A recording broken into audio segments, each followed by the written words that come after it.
카페 문을 열고 들어가자 익숙한 얼굴들이 먼저 눈에 들어왔습니다.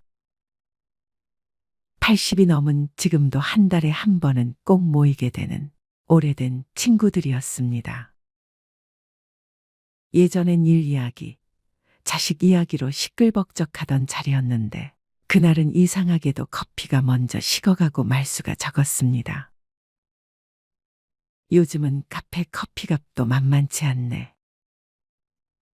누군가 농담처럼 던진 말에 다들 한 번씩 고개를 끄덕였습니다.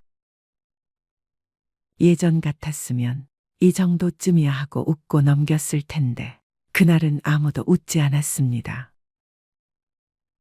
각자 손에 쥔 머그잔을 내려다보며 계산대 쪽을 한 번씩 힐끗거릴 뿐이었죠. 창가 쪽에 앉아있던 친구가 조용히 입을 열었습니다. 나는 요즘 이상하게 옛날에 쓰던 돈들이 자꾸 생각나. 그 말 한마디에 분위기가 확 가라앉았습니다. 누군가는 고개를 끄덕였고 누군가는 괜히 설탕을 더 넣으며 시선을 피했습니다. 다들 말은 안 했지만 그 마음이 어떤 건지 알고 있었던 겁니다. 그땐 왜 그렇게 겁이 없었을까? 또 다른 친구가 한숨처럼 말을 이어갔습니다. 젊었을 땐 월급날만 기다리며 살았고 카드 긁는 소리가 든든하게 느껴지던 시절이 있었다는 이야기. 남들 사는 만큼은 살아야 사람 대접받는 줄 알았다는 이야기들이 하나둘 흘러나왔습니다.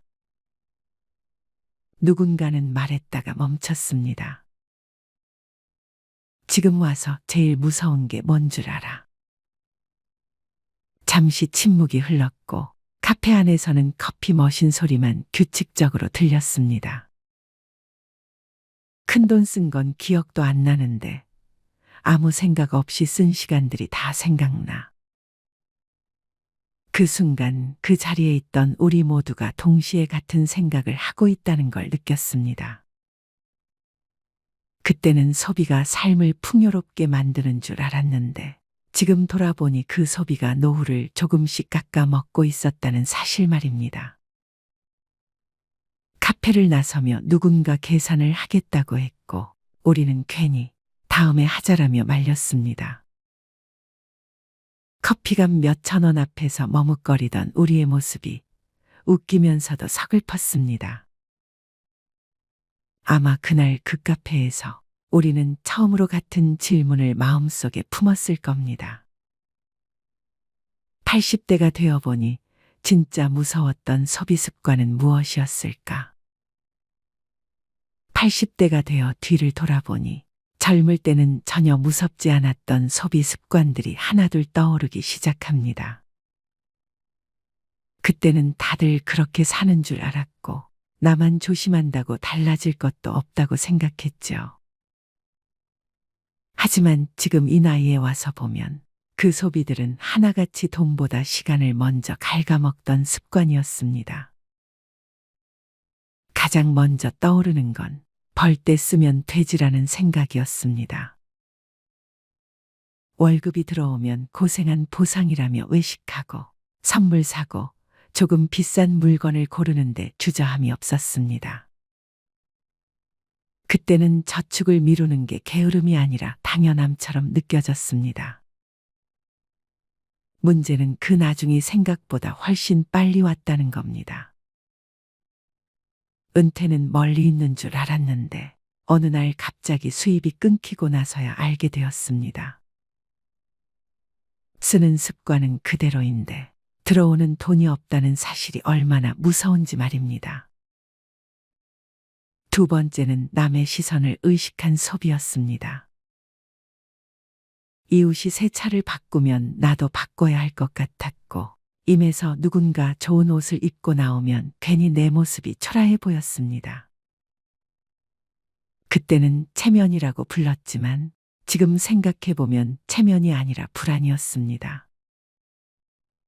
남들보다 뒤처질까봐, 가난해 보일까봐, 인정받지 못할까봐 쓰던 돈들이 결국 노년의 가장 큰 짐으로 남았습니다. 체면은 순간이었지만 후회는 평생을 따라왔습니다. 세 번째는 작은 지출을 가볍게 여긴 습관이었습니다. 커피 한 잔, 택시 한 번, 충동적인 소액 결제. 이 정도쯤이야라는 말이 입에 붙어 있었습니다. 하지만 80대가 되어 가계부를 다시 떠올려 보면 인생을 바꾼 건 큰 돈이 아니라 그 사소한 반복이었습니다. 매일 빠져나가던 몇천 원, 몇만 원이 결국 노후의 선택지를 하나씩 지워갔습니다. 병원 앞에서, 약국 앞에서, 여행을 포기하는 순간마다 그 돈들이 떠올랐습니다. 네 번째는 자식에게 쓰는 돈을 당연하게 여긴 소비였습니다. 부모니까 도와줘야 하니까 내가 조금 더 힘들면 된다고 생각했습니다. 집 마련, 결혼, 손주까지. 그땐 사랑이라 믿었지만 지금 돌아보면 준비 없는 희생이었습니다. 자식은 자식의 인생을 살았고 부모는 부모의 노후를 감당해야 했습니다. 사랑과 소비의 경계를 구분하지 못했던 시간이 가장 쓰라리게 남았습니다. 그리고 마지막으로 가장 무서웠던 건 돈에 대해 생각하지 않으려 했던 태도였습니다. 복잡하고 귀찮아서, 괜히 스트레스 받기 싫어서 숫자를 외면했습니다. 하지만 돈을 외면한다고 문제가 사라지지는 않았습니다.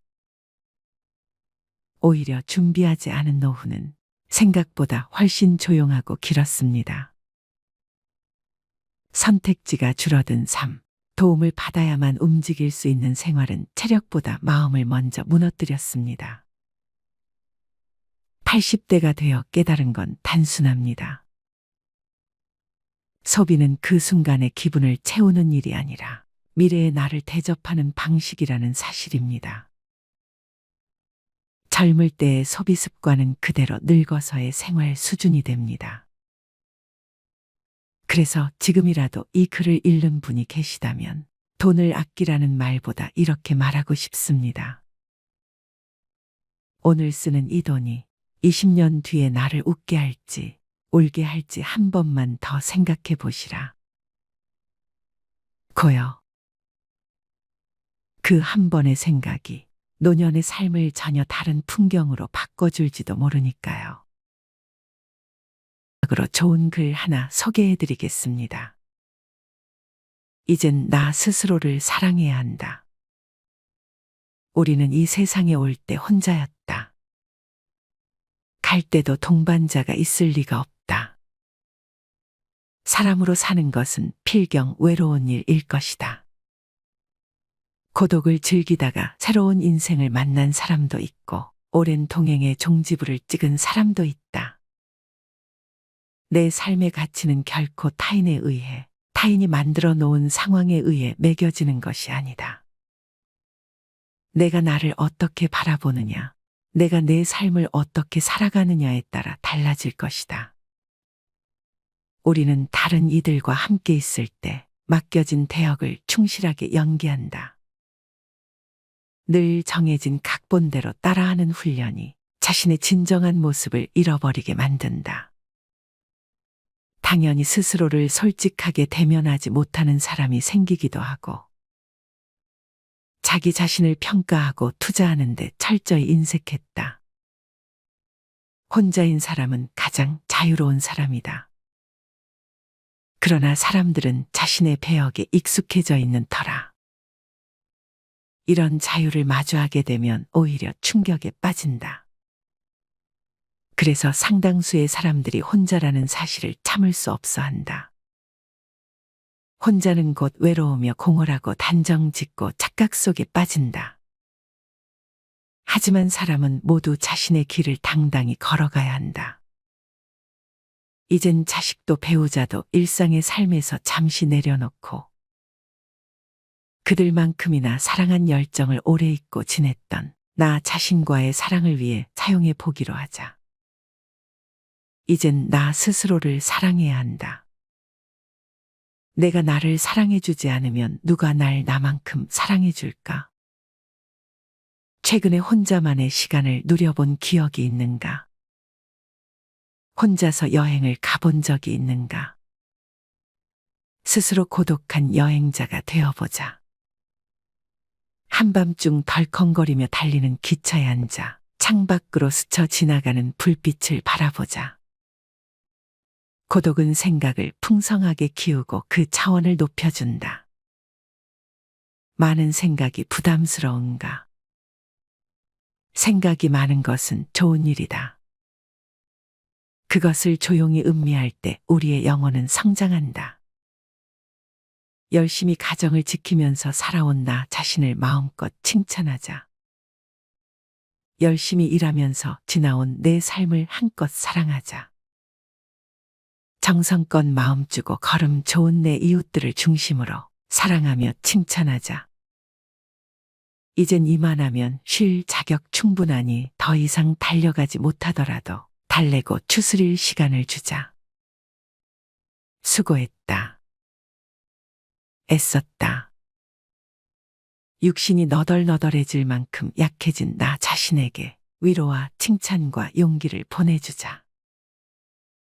욕심부리고 때를 쓰고 푼 나 자신조차 따스하게 보듬으며 이해해주자. 잠시 거울 속에 내 얼굴을 정면으로 쳐다보자. 노화를 느낀 언젠가부터 자세히 보기 싫어진 내 얼굴이지만 오늘은 거울 속에 내 얼굴을 정면으로 뚫어져라 바라보자. 10년 전, 20년 전, 30년 전 사진의 내 얼굴을 생각하며 구석구석 찬찬히 현재의 내 모습을 바라보자. 저렇게 늙어가는구나. 나는 우울하고 안쓰러운 마음이 들 것이다. 그 얼굴에는 굴곡의 세월과 기쁨, 서러움의 시간이 묻어 있고 사랑과 이별과 망각의 시간들이 묻어 있다. 내 얼굴이지만 수많은 세월 동안 진지한 대화 한 번 없이 남의 물건처럼 방치해둔 내 모습이다. 언제 이렇게 수많은 주름살이 얼굴을 도배했을까? 언제 이렇게 떨어진 꽃잎의 색깔처럼 피부는 갈색 침전이 되었을까? 한때는 거울 속에 저 얼굴에도 신혼의 싱그러움이 있었다. 애들 초등학교 입학식 때 희망에 찬 젊은 부모의 기계가 있었을 것이다. 경제적 궁핍함에 힘든 세월 속에서도 꿋꿋이 웃음을 잃지 않던 얼굴이었고 애들의 교육 문제로 일희일비하던 극성스런 부모의 얼굴이었다. 갑자기 먼 길 떠나는 부모님과의 영원한 이별을 회한의 눈물로 보내드린 얼굴이었고 지금은 당시 부모님의 얼굴로 쓸쓸히 거울 속에 있다. 낯설게 변해버린 굳은 무표정의 얼굴에게 이젠 진정으로 좋은 표정을 선물해주자. 지난 세월 근심과 걱정 속에서 찌들어간 내 얼굴에게 앞으로는 웃음과 희망을 전해주고 더 이상 주름살은 남겨주지 않도록 노력하자. 열심히 살아온 내 얼굴에게 그동안 너무 고마웠다고 말해주자. 수십 년을 동고동락해준 내 얼굴에게 지구상에 오직 하나뿐인 내 얼굴에게 남은 시간은 우리들만을 위해 바치겠노라고 약속하자. 생각은 말이 되고 말은 행동이 되며 행동은 습관이 되고 습관은 삶의 변화를 준다. 어떤 생각을 하느냐에 따라 인생이 달라진다. 내가 나를 사랑하지 않으면 남들 또한 나를 사랑해주지 않을 것이다. 첫 번째, 내가 제일 좋아했던 취미 생활을 시작하자. 두 번째, 내가 진짜 가보고 싶은 여행지로 훌쩍 떠나자. 세 번째, 신발은 지금까지 신었던 가격보다 좀 비싼 걸로 투자하자. 네 번째, 마음을 터놓을 수 있는 친구에게 당장 전화해보자. 5번째, 아직 용서해주지 않았던 사람이 있다면 가슴을 열고 용서해주자. 그러면 내가 편해진다. 6번째, 거리가 멀더라도 맛집으로 이름난 식당을 찾아 나 자신에게 음식 선물을 해주자. 7번째, 매일 아침 눈을 뜨는 순간 나는 사랑받기 위해 태어난 사람이고 지금 이 순간이 가장 행복한 사람이라고 외치자. 이 글을 읽은 모든 사람이 과거에 어떻게 살았던 지금 당장부터 행복했으면 한다. 거울 속의 낯선 나를 이젠 진정 사랑하는 대상으로 친하게 지내며 먼 훗날 영원한 안식 여행을 떠날 때 너와 나 우리는 행복한 삶을 살았다고 말할 수 있었으면 얼마나 좋을까. 내가 먼저 내 얼굴을 사랑해라고 말하고 바로 행동을 했으면 합니다. 나를 없인 여기지 말고 위대하고 또 위대한 소중하고 귀한 사람이 당신임을 잊지 말고 살았으면 합니다. 나는 지구상 하나뿐인 내 얼굴을 사랑합니다. 왜냐하면 한평생 희노애락을 같이 경험하며 살아온 얼굴이니까요. 이제는 늦기 전에 인생을 즐겨라. 아주 오래 살 것처럼 행동하면 어리석다. 걷지도 못할 때까지 기다리다가 인생을 후회하지 말고 몸이 허락하는 한 가보고 싶은 곳 여행하라. 혹시 병 들더라도 겁먹거나 걱정하지 마라. 태어나서 늙고 병들고 죽는 것은 누구에게나 오는 것 아닌가. 몸은 의사에게 맡기고 목숨은 하늘에 맡기고 마음은 스스로 책임져야 한다. 자식들이나 손자에 관한 일은 눈으로 보고 귀로 듣기만 하고 입은 꼭 다무셔라. 자신이 자신을 최고로 여기고 자신을 대접하며 살다가 생로병사에 순응하며 살자. 머물듯 가는 것이 세월인 것을